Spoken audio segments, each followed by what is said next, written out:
Okay, maintenance na ako ngayong araw. Kaya pala yung mga parts ko. Kaya una kong ginawa, pinatulo ko muna engine oil, tsaka gear oil.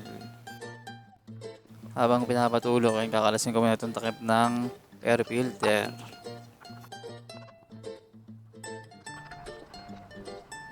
Yan, tanggal ko na. Grabe, sobrang dumi. Ilan buwan din yan bago mapalitan Yung nagiging cost nga pala niyan is pabagal yung takbo mo tapos parang pupugak-pugak. Siguro mga takbo mo na lang dyan 30 to 40. Kaya inagapan ko lang talaga. Yung belt lang talaga inabot Tapos yung papalit ko genuine Yamaha. Okay, quality yan. Tapos saling ko na rin pala yung gear oil. Tapos to engine oil. Saling ko na rin. Huwag kalimutan yung drain plug or engine oil nut. Papagsalin yun. Diba? Maintenance ko na rin pala itong mags tsaka preno. Nakakalasin ko yan. Hindi ko pa rin nababalik dyan yung takip ng air filter. Gawa ng hinugasan ko, pinapatuyo ko pa. Kakalasin ko yung brake shoe, tapos lilinisin. Tapos lilinisin yan lahat. Tapos malinisan, huwag kakalimutan lagyan ng grasa. Dapat alaga lang sa grasa. Kasi pag nangalawang yan, mahihirapan ka na matanggal yung mga mags. Yan, okay na yan. Yan, nakikabit ko na. Tapos i-adjust ko na rin yung preno. Hihina na naman yung preno ko sa likod Kaya adjust ako ulit. Yan, goods na yan. Yan, kakabit ko na yung pipe. Nakabit ko na rin pala yung takip ng air filter. Dito naman ako sa panggilid. May mga papalitan kasi ako dyan na kailangan talaga palitan. Kailangan na rin talaga linisin yan. Tapos lagay ng bagong grasa.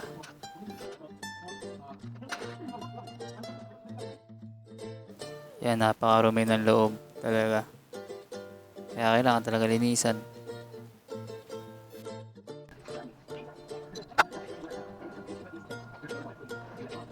Ito nga pala yung pulley backplate.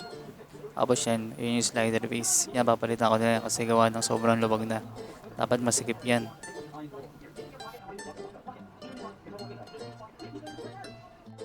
Ito pala yung flyball or bola na tinatawag. Ayos pa itong akin wala pa lang tama. Makita mo may tama yan yung kapag hindi na siya bilog, makakapa mo yan. Ito ang pulley. Nalilinisin ko lang. Nalilinisin ko na rin yung backplate. Dapat pala yung pampunas nyo dyan malinis. Walang mga grasa-grasa. Nandito naman ako sa drive base. Linis lang. Nandito naman tayo sa clutch assembly. Ilinisin rin to. Lahat. Tsaka lalagyan ng bagong grasa.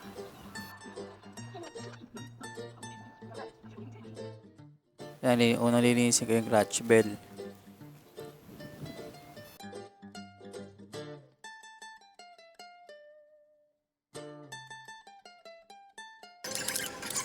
Yan, tapos kakalasin ko na. Ginawa ko, nagapakan ko tapos binaril ko na power tools. Tapos naman kakalasin kong clutch lining. Yan, tatanggalin ko yan lahat. Kalas yan.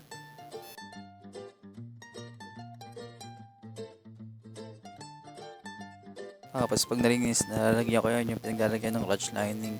Konting-konting grasa lang. Yung maliit yung pinaglalagyan ng parang rubber. Konting-konti lang rin ng grasa. Para makapag-play siya ng maayos. Kapag napudpud yan, yung clutch lining mo na yan, mawawala na ng hataw yung motor mo. Huwag mo palang kakalimutan yung mga lock. Yung una dyan yung bilog muna. Tapos yung parang clip na. Yung makakalimutan.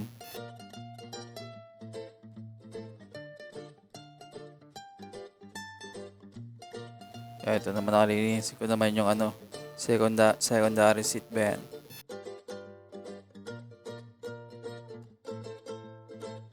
Tapos may tatlong pin guide dyan. Yung maliit lang. Yan, linisin na rin. Tabi nyo lang, baka mawala. Importante talaga yun.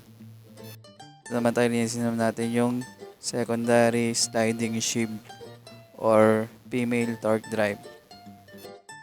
Tapos ito naman secondary fixed sheave or male torque drive.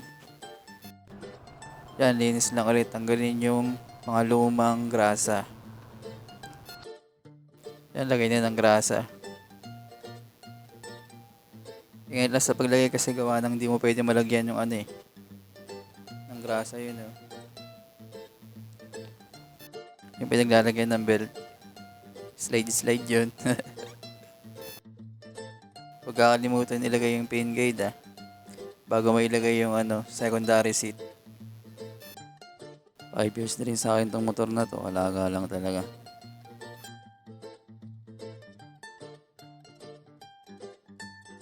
Yeah, assemble na. Narinis ko na rin yung ano, clutch spring na yan. Ganito lang ginagawa ko. Medyo mahirap din pag mag-isa. Wala eh. Kaya naman. Ipitin lang ng paa. Pero sana may tools ka rin na ganyan. Nung wala kasi akong tools nung sinisinsil ko lang eh. Mas mahirap mag-assemble at kalas. Yan, lalagay ko na yung bagong flyball. Pero tatabi ko pa rin yung flyball na luma. Straight yan, 10 grams stock grams. Yan, kabit ko na yung bagong slider piece. Pero tatabi ko pa rin yung dalawang slider piece kasi medyo okay pa eh.